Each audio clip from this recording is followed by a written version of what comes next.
Hai gengs, Kevin sini ya, kaki mau nilai. Ramai customer tanya saya, okay, ZerOne apa beza dengan ZerOne, apa beza dengan BC Racing, sesuai untuk apa kereta. Macam Belsi sesuai apa kereta, Titan sesuai apa kereta. Nanti saya jelaskan apa yang sesuai untuk kereta ini. Okay, yang ini ZerOne. Ni ZerOne 500. Okay, yang harga dia friendly sikit. Dia hanya untuk eja tinggi rendah. Dia memang cover banyak range kereta macam Proton, Pro 2, Honda, Toyota. Okay, yang ini entry level lah. Kalau nak lagi baik sikit, kita pun ada ZerOne punya, ada eja sekarang punya. Itu SSR 550. Dia pun ada sport crossover, sport swing. Ini semua harga friendly.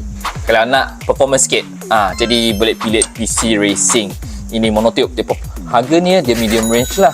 Okay, BC Racing ini dia memang cover banyak kereta lah macam Toyota, Honda, lepas tu Mercedes, BMW pun dah cover. Tapi kalau untuk Asia macam kereta Proton Isu lah memang tak ada lah. Dia kereta modern sikit. Okay guys, kalau mau cari high-end punya suspension, sini ada Titan SP3.